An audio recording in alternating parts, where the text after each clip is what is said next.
Nobody thought a thing like this was possible. A pandemic that affected every single person on the planet. Why didn't anyone stop this? For weeks and weeks, the Chinese government kept silent. This is the result of taking a natural virus and mucking around with it. Hey presto, the perfect human pathogen. That actually would make a good bioweapon. It escaped from the lab. They had an accident. The first cluster worked into the Wuhan Institute of Virology. They silenced journalists and disappeared some of them. It won't stop there. What led you to believe this came from a Wuhan lab? It was obvious there were body bags.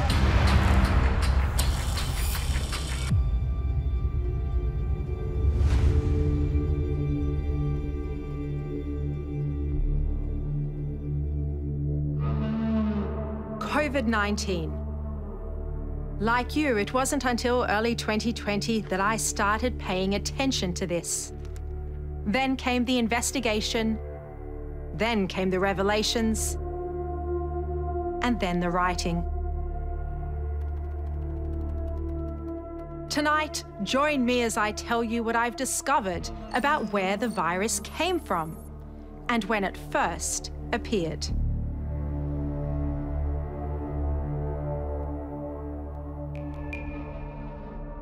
Mr. President, welcome. Thank you so much for your time. Thank you very much. You've seen all of the intelligence. When do you think the virus first started?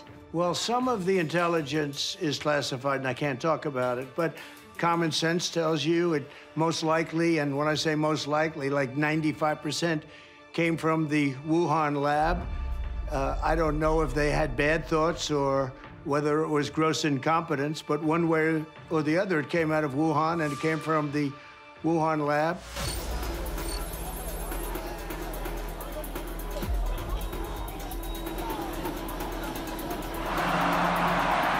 Ladies and gentlemen, please rise for His Excellency Xi Jinping, General Secretary of the CPC Central Committee, President of the People's Republic of China, and Chairman of the Central Military Commission.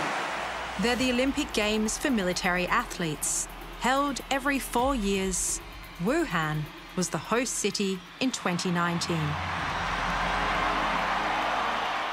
And I didn't even know about the military games until someone from the Army called me in December of 2020 and asked me if I could explain what happened at the Wuhan military games and whether these people had fallen sick with an early emerging strain of COVID. As the site of a potential virus superspreader, it doesn't get much bigger than this.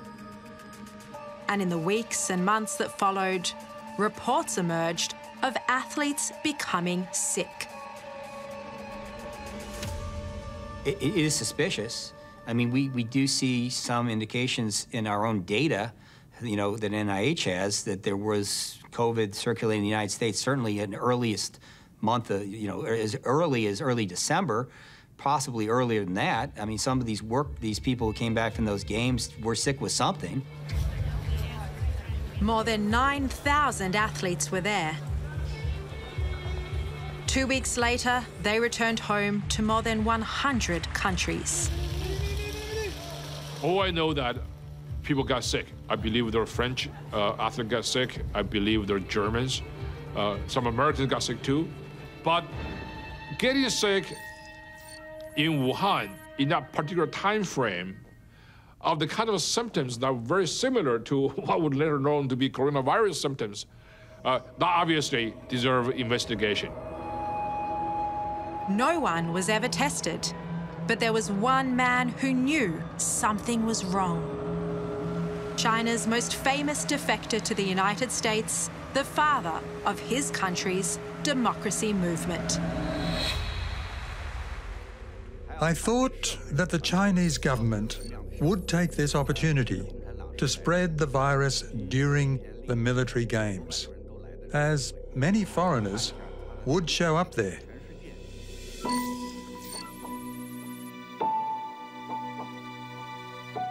Diamond, let's start with the night Wei Jingsheng came over for dinner at your house on November 22. What was different about that night? There was an urgency about Wei's manner. I mean, Wei normally is a very relaxed person. But that night was a little bit different because he talked in almost a different tone. Diamond Liu and Wei Jingsheng are close friends. She's a high-profile human rights advocate. He was once a Communist Party insider. He'd come to Diamond looking for help. Who could he tell in America there was a virus on the loose in Wuhan? Did he think this was a coronavirus? Yes, he did say it was coronavirus. How did he know about it? Well, among the Chinese diaspora, there have been talks about it.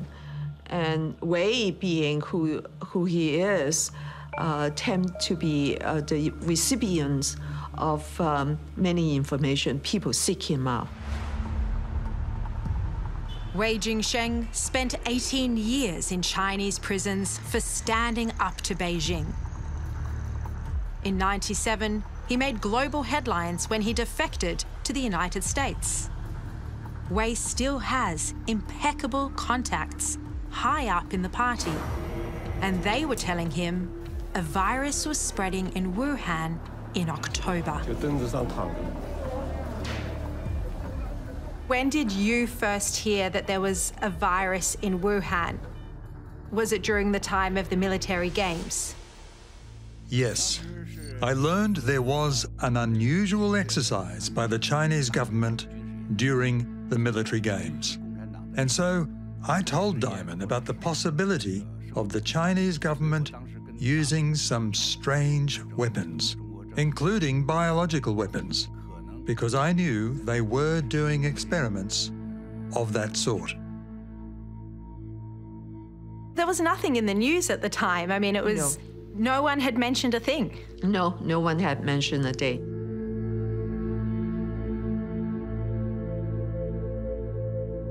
Diamond wasn't the first person Wei told there was a coronavirus in Wuhan. He now tells me he passed on the same information to US intelligence and one politician as early as October 2019. It turns out Wei's warning wasn't the only piece of intelligence the agencies had at that time that warned of an outbreak in Wuhan. We knew this, but we didn't know it. My shock was that we had actually could have had foreknowledge. David Asher is a veteran weapons investigator. He led a US government task force into the origins of COVID-19. And in late 2020, he unearthed intelligence that Wuhan Institute of Virology scientists fell sick with COVID-like symptoms. But what alarmed him was just how long Washington had sat on this classified intel. I was very surprised at the level of detail that they were able to produce around information that they had probably collected well over a year before that. So in November of 2020, we learned things that they had collected in November 2019. Wuhan is located in the central Chinese province of Hubei. It's home to 11 million people. Also in this sprawling metropolis is one of the world's leading biological research facilities, the Wuhan Institute of Virology. It was built by the French and included a cooperation agreement, which meant that French scientists would be included in the research groups in Wuhan and that they would work together on this virological research. By the end of 2014, they had effectively excluded all the French that were in the Institute. And, the suspicion on the part of the French was that, that they were pushed out because of the Chinese military interest in the work. So what could this indicate about the type of research they were intending to undertake at the Wuhan Institute of Virology? Well, I mean, the suggestion would be its relevance to biological warfare.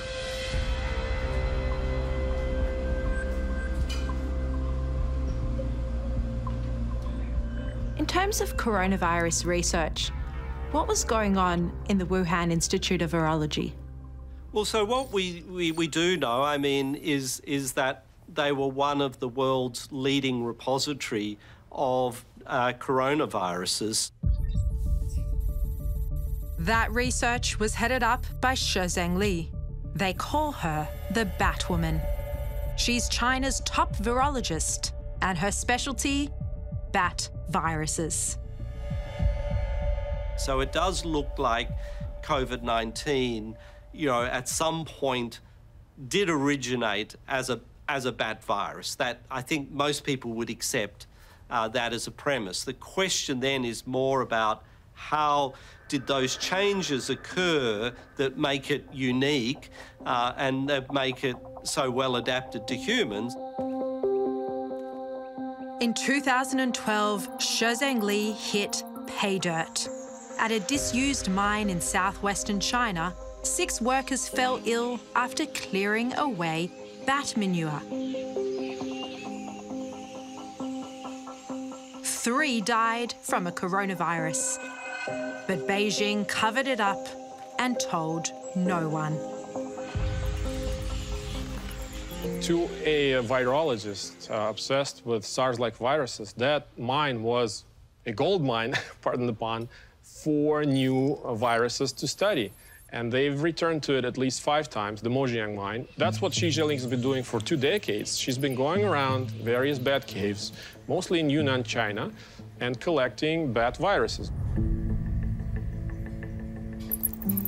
Hundreds of samples were brought back to the Wuhan Institute of Virology. There, scientists were slicing, manipulating, and combining genetic sequences from different viruses together. The story of the mine's intriguing, one, because most of us only first learnt about it, you know, in early 2020, when the Wuhan Institute of Virology said, we've gone to all the viruses, coronaviruses we've got stored in the lab to look to see, did we actually have COVID-19 in our repository? And then they said, we didn't find, you know, COVID-19, but hey presto, we found, you know, the very closest genetic relative to this, which is rat G13. Here it is. RATG13 is the name of one coronavirus they extracted from the bats in those caves. It is 96.2% identical to the virus that causes COVID-19. Then the natural question is, did they find COVID-19 on one of those trips? And if so, why haven't they told us about it? Or did they manipulate, you know, rat G13 or one of the other coronaviruses that they found in this cave, and that created COVID-19? And of course, that always raises the question, well, how far did they push the boundaries? You know, what research were they doing?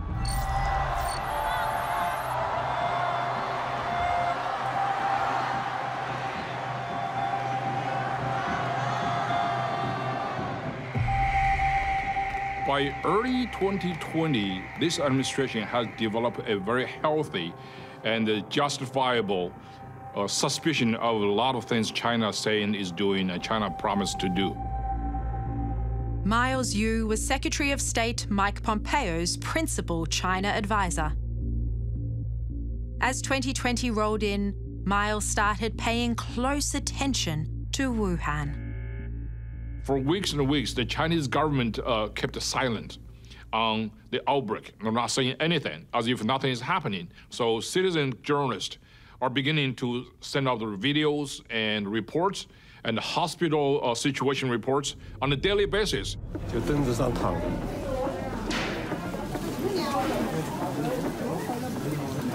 我们今年的疫情堪比03年的非典，而2次疫情的爆炸都是因为对于事实的隐瞒，对于信息的封锁。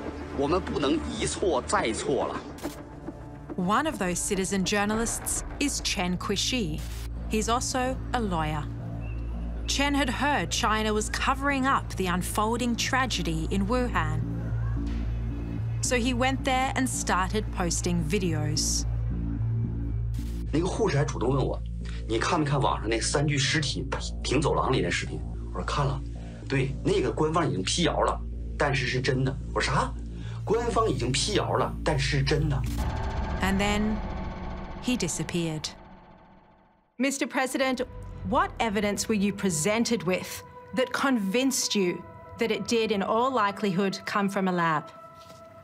Well, I started hearing stories that you have also, that there were lots of body bags outside of the lab. And people were saying there are a lot of people lying down on the streets of Wuhan, and there were body bags. Body bags outside of the Wuhan Institute of Virology? I heard that a long time ago. And if they did, in fact, have body bags, that was one little indication, wasn't it? Was that something that came from the agencies, the intelligence agencies? Is that what they were telling you? I don't know where it came from. Ask China. But you're going to have to figure that out, and you probably won't be able to do it, knowing you. President Trump told me that there were body bags outside the Wuhan Institute of Virology. Is this correct? I don't want to talk about particular things. Presidents get the chance to talk about things that some of the rest of us can't. But there was an enormous, albeit indirect, evidence that the Wuhan Institute of Virology was the center point for this. Remember, too, there were 14 American diplomats on the ground in Wuhan at this time who were watching and observing what was taking place inside of Wuhan. I hope one day that we'll be able to get that information out more broadly, but as I come back to it, the cumulative evidence that one can see points singularly to the Wuhan Institute of Virology. If there was really no blame here, if this was really just some naturally occurring virus because someone ate a bat from a wet market, China wouldn't have done the things that they did. The Chinese Communist Party would not have shut down Wuhan. They would not have silenced doctors and scientists and journalists and disappeared some of them. John Ratcliffe was the United States Director of National Intelligence, the overlord of 18 different agencies. When did the intelligence community first become aware that there was a virus spreading in Wuhan? You know, in late 2019, we have intelligence from both, human intelligence sources and signals intelligence sources and other intelligence sources that were telling us that there was some sort of a problem in Wuhan. Key to that assessment was intelligence that 3 people working in the Wuhan Institute of Virology had become sick in October 2019. This was well before the first official case was eventually announced in late December.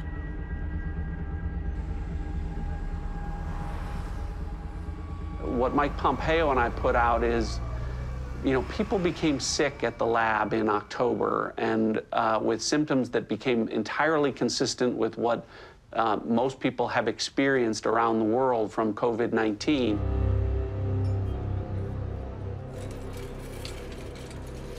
Do you believe that to be the first cluster of the pandemic? Based on everything I've seen, this is the first cluster. Against all enemies, foreign and domestic. Former CIA Director Mike Pompeo was Secretary of State during the pandemic. His knowledge of COVID-19 was second to none in the Trump administration. I have seen no evidence that there's a cluster that began any place but this. I am all ears to see of any evidence that presents some fact set to the contrary. David Asher also agrees that this could have been the first cluster of the pandemic. My shock was that we had actually could have had foreknowledge.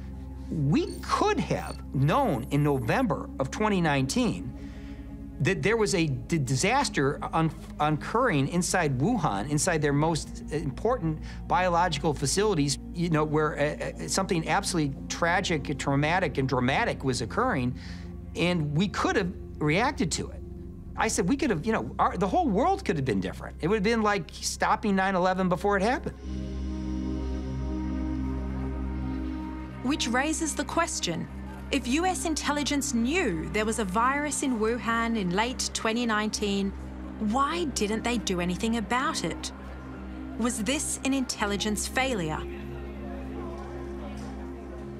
We collect everything and know nothing in our governments these days. It's the big data problem. We're all drowning in it. We had the means to know something, but we didn't either analyze it or disseminate it or even know that it was collected.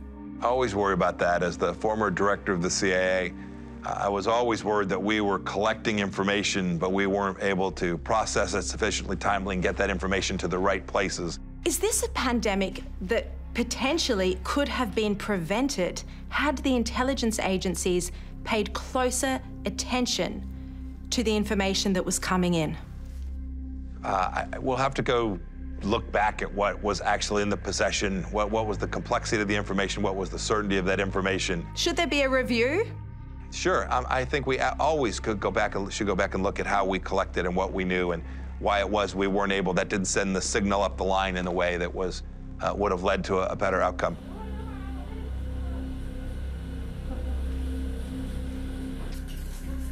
Did they survive, those 3 workers who got sick?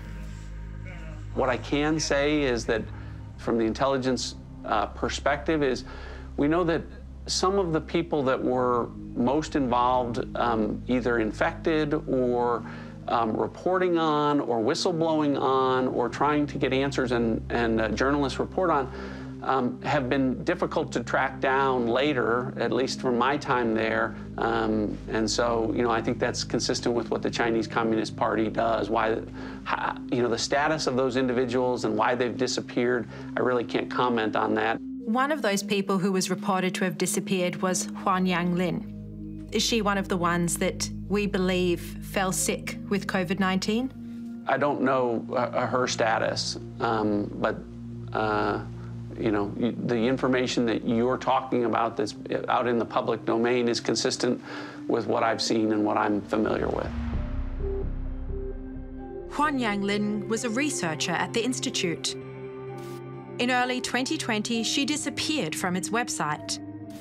Her social media presence also vanished. Despite Beijing's denials, many believe Huang was infected with COVID-19. She's never been seen since. You know, in the West, you might say, oh, this person just want to protect her privacy. In China, privacy in the interest of the state doesn't exist. So it would have been such a big, triumphant media scoop for the Chinese government to showcase her, to give like 10 seconds of her appearing somewhere, making a speech, show up in the news media, and that would have basically scored a major victory for the Chinese propaganda machine. She never did. She is literally disappeared from public view. Making people disappear is actually a major feature of the regime. I mean, it's actually truly a People's Republic of disappearances. Dissidents, journalists, and anybody the government doesn't like, they disappear. They disappear into oblivion forever. This is basically a regime that is not only capable of doing these things, and then do this with great pride. And it's not only people that go missing. On the 12th of September 2019, the virus database at the Wuhan Institute of Virology was taken offline. 22,000 coronavirus samples gone.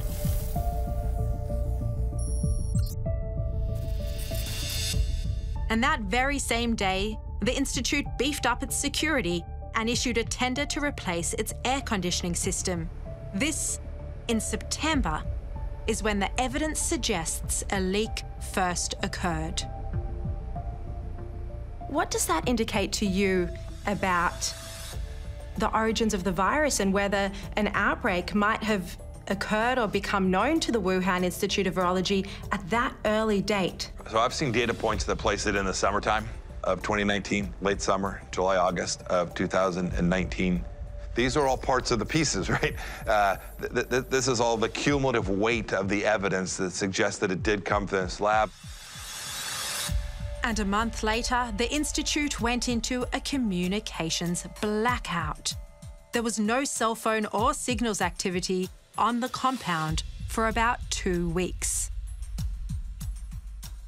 How significant would a blackout period at the Wuhan Institute of Virology, as has been reported, how significant would that be?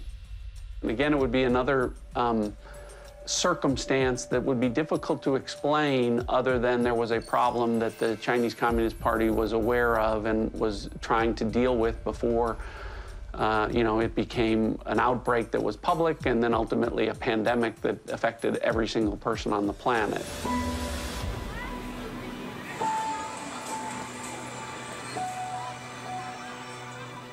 Everyone around the world assumed it had come from an animal, but we didn't know what animal. In the early days of the pandemic, Australian scientist Nikolai Petrovsky made an extraordinary discovery. I guess the first surprising result that we found that really stumped us for a while was there was no animal, and that opened, obviously, Pandora's box, because then we had to start saying, well, if it didn't come from an animal, where did it come from? And, of course, that led into, I guess, exploration of other possibilities. And one of those, of course, was that could this have potentially have come, from a laboratory?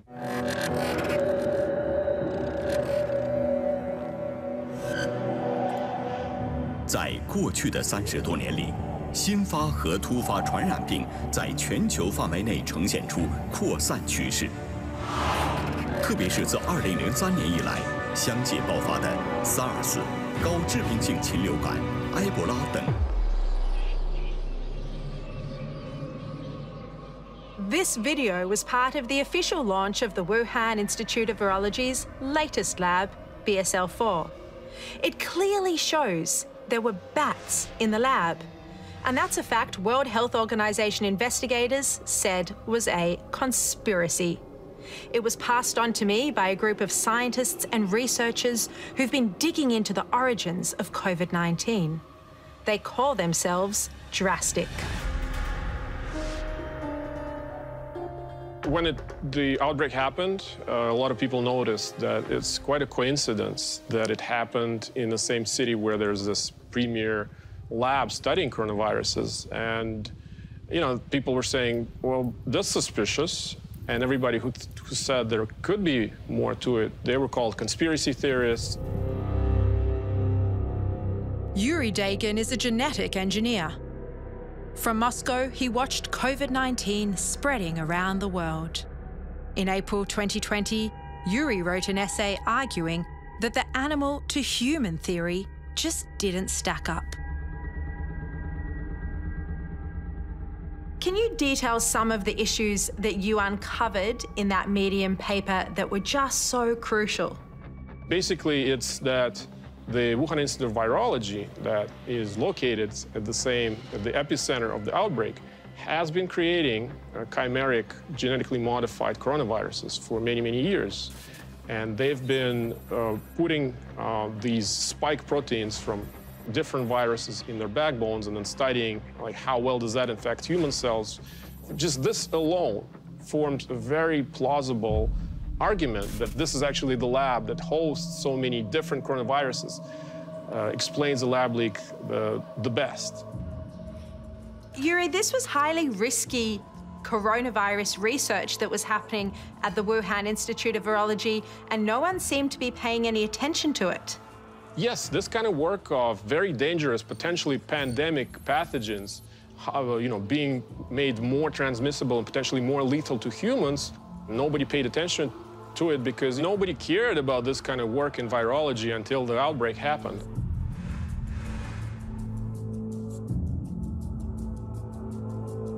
To begin with, I certainly didn't approach the issue with any sort of suspicion or foregone conclusions. However, things began to change as the pandemic evolved. So Richard Dearlove also ran into resistance to the lab leak theory. He's the former head of the British spy agency, MI6. Early in the pandemic, 2 scientists asked for his help in publishing a paper that cast doubt on COVID-19 coming from an infected animal.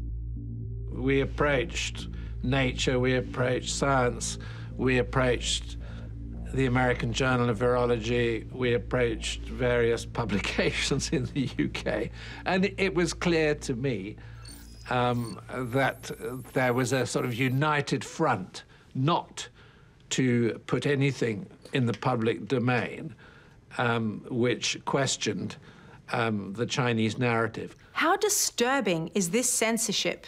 And do you think it amounted to Chinese disinformation? I'm pretty sure that the Chinese, after the outbreak in Wuhan, and they're very good at doing this, sat down and, developed their own information campaign. So, Richard, you were one of the first people internationally to come out and say this virus may be the result of a laboratory leak. How were you treated after you made those remarks? I had people saying to me, Richard, my strong advice is you don't get involved in this issue. It's conspiracy theory. And I mean, my reply to them was, if that's what you really think, you haven't really looked at the science. You don't understand the arguments. And I suggest you go back and delve into this a bit more deeply, because you're going to find some pretty strange things when you do. Boy, did I get put-downs from, some very important parts of government who basically were keen that I shut up. Was this by British government or British intelligence? I leave it to your imagination, given my past links. Another paper that struggled to find a home was from Professor Petrovsky. His research found the virus was better adapted to infect humans than any other animal, including bats.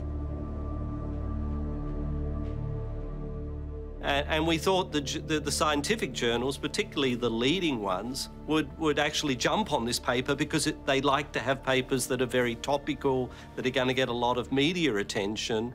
And so we were quite stunned when we just got rejection after rejection after rejection without even the paper being looked at. Professor, this is censorship of science.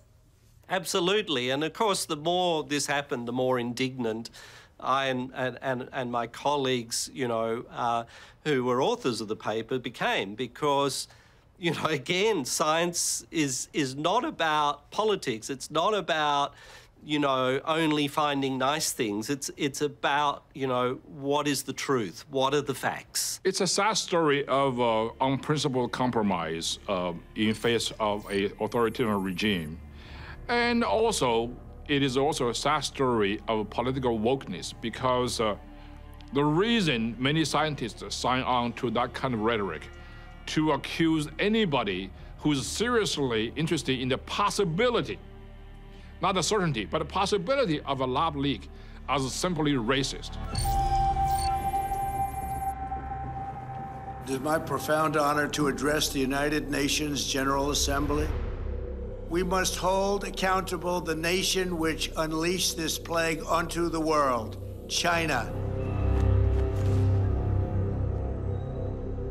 Why were so many scientists against the lab leak theory? Well, one of the reasons was United States President Donald Trump. Yes, unfortunately, you could say that the Trump factor contaminated the argument quite seriously.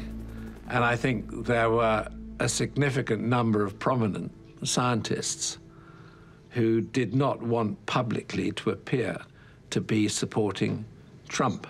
We saw big media say, you know what, Donald Trump and his Secretary of State are out talking about this thing. These people are surely crazy. They're political zealots. They want a shiny object. I heard all the different stories.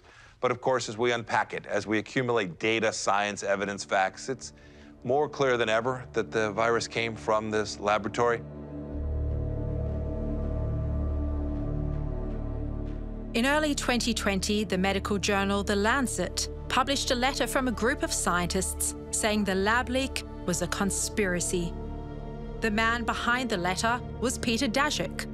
He's the president of EcoHealth Alliance, and he'd been working with the Wuhan Institute of Virology for 15 years, sending US grant money to Wuhan for bat research.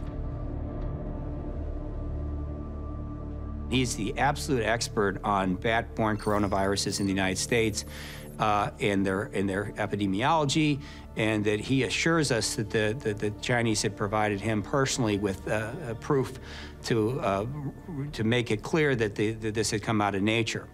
But when we asked for this proof, when we asked the government agencies that had funded the work of EcoHealth and others, they couldn't give us that proof because they didn't have that proof. We looked at what certain scientists were saying, matching it with intelligence, and when it didn't match up, we were questioning it.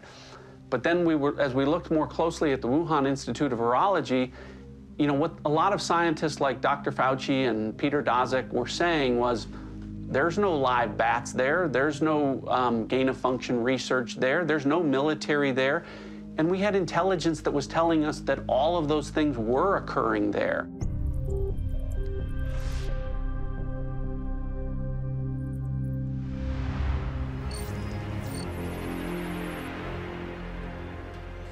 WHO has been assessing this outbreak around the clock, and we're deeply concerned both by the alarming levels of spread and severity and by the alarming levels of inaction.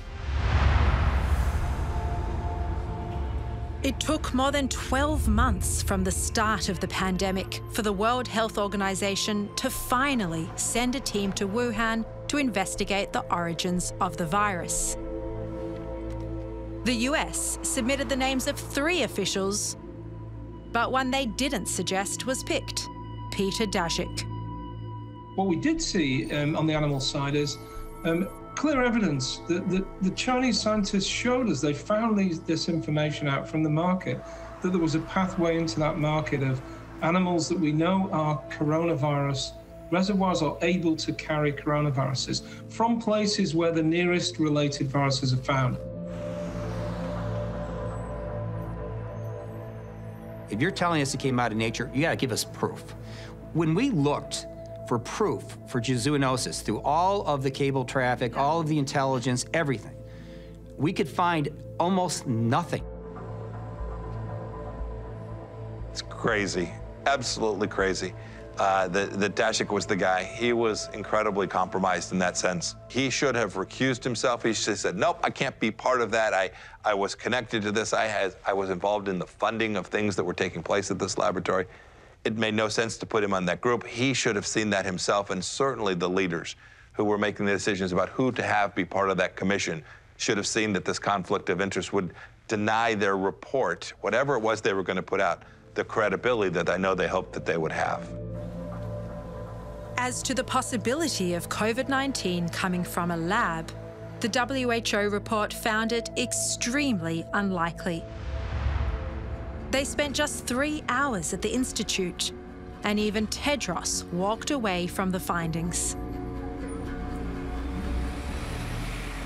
Oh, it's a complete fiasco, the report. You know, it's 413 pages long, and only 3 pages are devoted to the possibility that we're dealing with a lab escapee.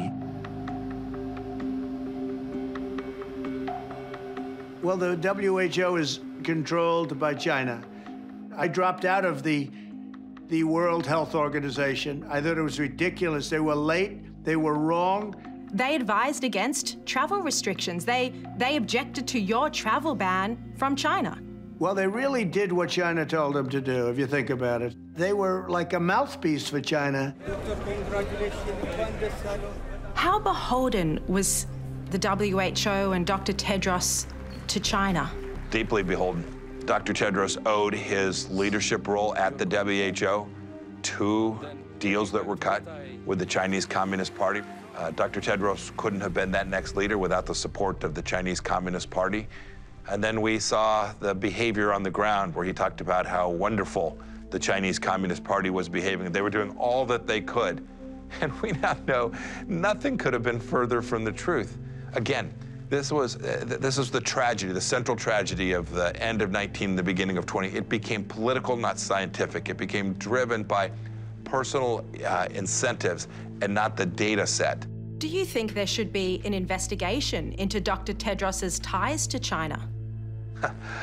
You know, sure, but we already know an awful lot. The truth of the matter is that when the WHO was tasked with accomplishing the singular mission with which it was intended to accomplish, preventing global pandemic and the spread thereof, they fell down. And they fell down because they weren't willing to confront the perpetrator. They weren't willing to demand from the Chinese Communist Party that they be given access. They failed. They failed because of the absence of backbone and resolve, and the world is deeply worse off for this.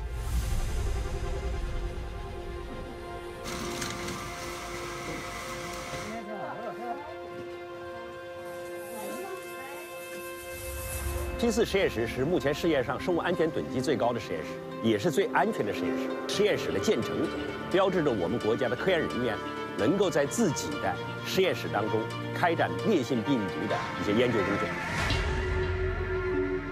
Before the pandemic, much of the world had never heard of the term gain of function. Put simply, it's genetically manipulating a virus to give it new functions, like the ability to infect humans. That's what was happening inside the Wuhan lab. You know, there's quite a logical explanation when you look at the virus and its special characteristics. That, you know, this is the result of taking a natural virus and mucking around with it.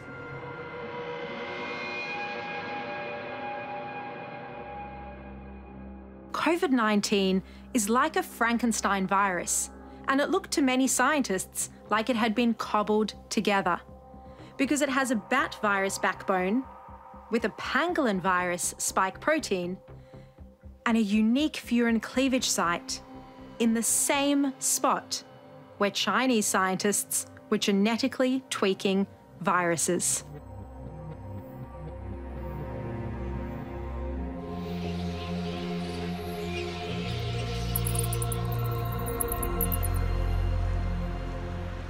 For those who keep bringing up, you know, the possibility of a bat in the wild markets in Wuhan having been the source of COVID-19, scientifically that has really no merit because it can't infect bats. So it couldn't have come straight across from a bat if it can't infect a bat. If COVID-19 was the result of gain of function or other risky experiments at the Wuhan lab, remember this: that same lab was being partly funded by America. Dr. Fauci, knowing that it is a crime to lie to Congress, do you wish to retract your statement of May 11th where you claimed that the NIH never funded gain-of-function research in Wuhan? Senator Paul, I have never lied before the Congress, and I do not retract that statement. Take an animal virus and you increase its transmissibility to humans, right. You're saying that's not gain-of-function? Yeah, that is correct. And Senator Paul, you do not know what you are talking about, quite frankly, and I want to say that officially. Dr. Anthony Fauci is America's top medical advisor. I found a scientific paper he wrote in 2012 where he argued the benefits of gain-of-function research were worth the risk of a pandemic. In total, American agencies funded 65 research projects at the Wuhan Institute of Virology. So you don't want to go to Hoboken, New Jersey, or to Fairfax, Virginia, to be studying the bat-human interface that might lead to an outbreak. So you go to China. Are you concerned at all about how it happened that the gain-of-function ban was lifted during the Trump administration? How was it that Anthony Fauci was able to do this without anyone knowing? Well, I don't know for sure who all was involved in that decision-making process. I can say this much. When we look back and figure out how that decision was made, I hope that all of those parties were able to come to the table, express their viewpoints, their concerns, so that we had not only a decision, but an informed decision that was made. I've seen very little evidence to date that there was a broad-based information exchange before the decision was made by Dr. Fauci to lift that ban on gain-of-function research.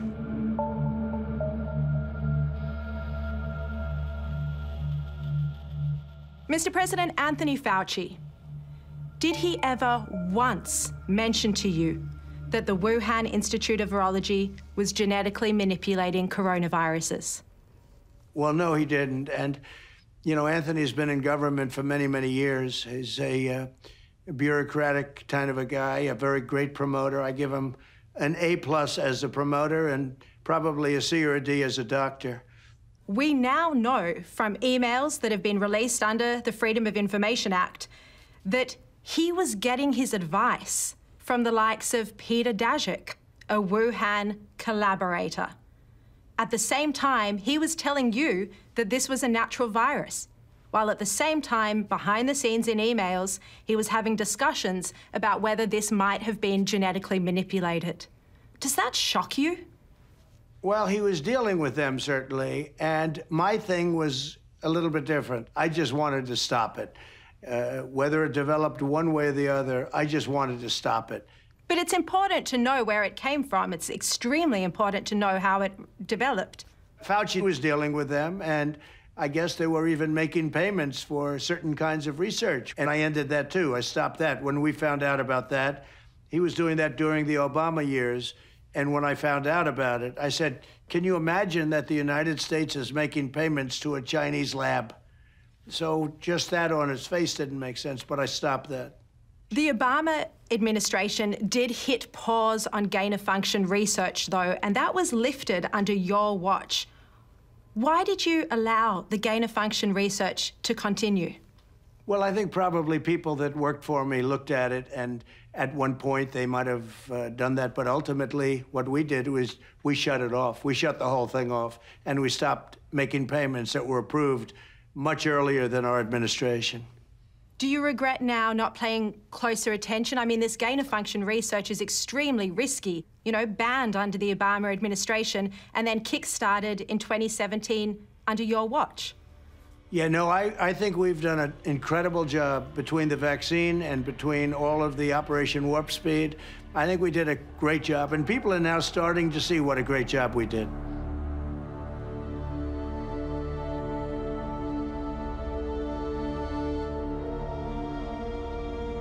While writing my book, I discovered a crucial piece of the COVID-19 puzzle. Cybersecurity analysts at Internet 2.0 recovered Chinese government data that had been virtually wiped from the web. It showed there was a buy-up of PCR equipment used to test for coronaviruses in Wuhan in 2019. The next month, one of those machines went to the Wuhan Institute. Is this something you're aware of, that they bought a PCR machine in November 2019? I wouldn't be able to comment on that. How significant would this purchase be? Would be significant. Is it a smoking gun? Ultimately, I don't think there's ever going to be one specific smoking gun. I think there's more than just smoke here. I think there's fire from a whole bunch of different sources. I think that would be another compelling piece of evidence if you need more. I don't need more.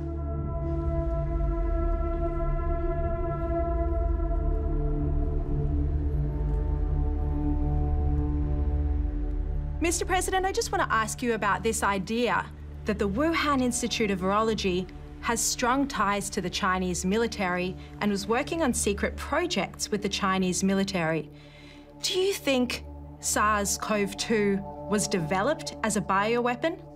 So, I'd like to think it wasn't, and I'll probably have to leave it at that because I want to give the benefit of a doubt. and China was also affected by it. So I really don't think it was, but nobody can really know for sure, and certainly now most of that evidence is gone, and it's going to be very hard to find out.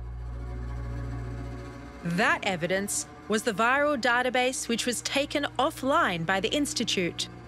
There's also early samples that were destroyed and the people who disappeared. But what is very evident is the lab's close ties to the Chinese military.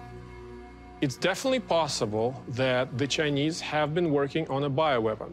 Their labs affiliated with the PLA have been working on coronaviruses as either a bioweapon or as a defense against a potential bioweapon. And they've, published papers in China about both aspects, saying that, oh, we can weaponize coronaviruses. That actually would make a good bioweapon. And also they published papers that said we have to be prepared for potential, released bioweapon.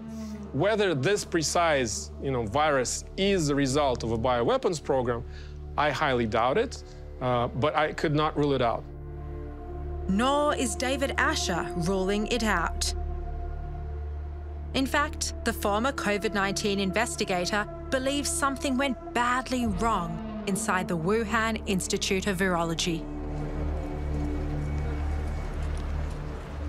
My concern was that the Chinese were doing research in, as we learned later, quite uncontrolled circumstances that was most definitely related to biological warfare ambitions in the future, and that they had had an accident of a secretive program that they never wanted anyone to know about because it was a weapon, and the weapon had gotten released errantly. I mean, it was like someone dropping a nuclear weapon out the back of a B-52 and bombing some city and saying, whoops, we didn't mean for that to occur.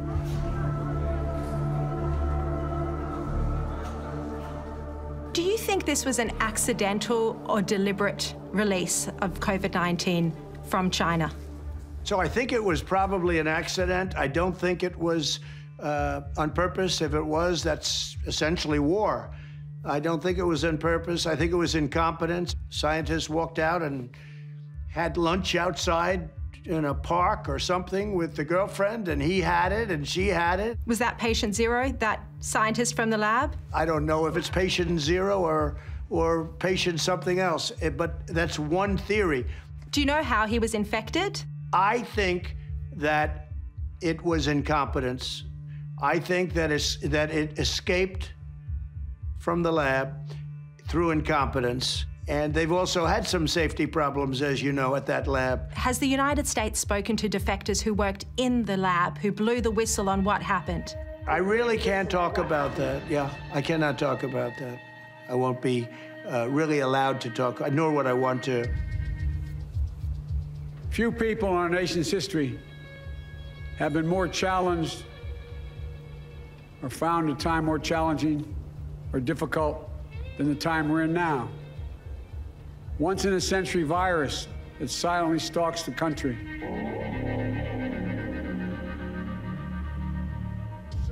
Almost 4 months after becoming president, Joe Biden ordered a probe into the origins of COVID-19. The results inconclusive.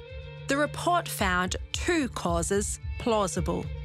Either it came from a lab or an infected animal.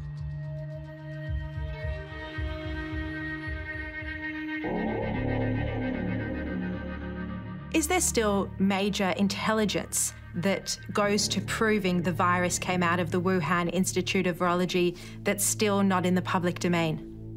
Yes, there's compelling intelligence that hasn't been declassified. When you declassify intelligence, you risked, the potential human sources or signals intelligence, where your eyes and ears to their actions are coming from. And so we put out as much as we felt we could safely do at the time, but I think the time has come for the Biden administration to declassify additional information that would, again, more evidence if you need it, that Chinese Communist Party officials acted badly, bullied international officials, covered up intelligence and reporting on this. there is more intelligence out there, and I'd like to see it declassified because it'll create additional pressure, not just on Chinese Communist Party officials, but others that still continue to deny that China is a bad actor here.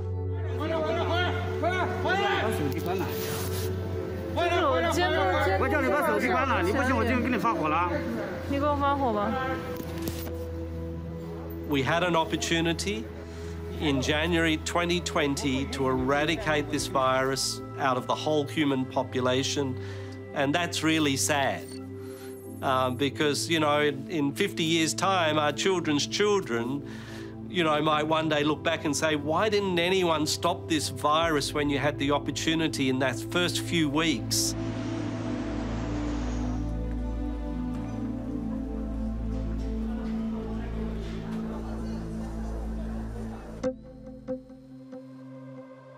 From his lab in Australia, Nikolai Petrovsky is developing a vaccine that's in phase 3 clinical trials. But he fears that COVID-19 may become a way of life. So viruses are opportunists. They find themselves in this wonderful new host, of which there's billions, and it's learning as it goes. It started as an exquisite human pathogen. If we look now at strains like the Delta strain, you know, it's going from bad to worse. I mean, and this is what happens when you have something that is already the perfect human pathogen. It won't stop there because it's already, you know, has its foot in the door. And it can only get better over time. And that's what we're seeing. And that's why, you know, it's been so scary. Is this what the future looks like? If this virus is allowed to spread and disseminate, it's going to learn more tricks. It's going to become more infectious because that's the way viruses travel. They're opportunists. And it's going to reach a point where we'll never actually free ourselves because it's found we're such a wonderful host species, it doesn't ever want to leave.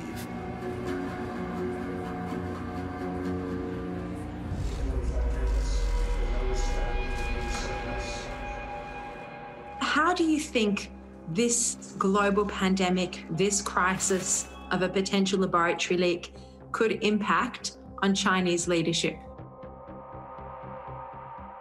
Well, my view is that the implications of this for the PRC leadership are severe. There will be factions who are hugely dissatisfied with what has happened, with the way that Chinese reputation is damaged, the way that, you know, China now becomes something akin to an international pariah. So I think the consequences of this will be severe politically in China over the next 4 or 5 years. Watch this space. Something will give, something will happen. And I wouldn't be at all surprised if it brings Xi Jinping down, or at least there isn't a contest around his concept of leadership.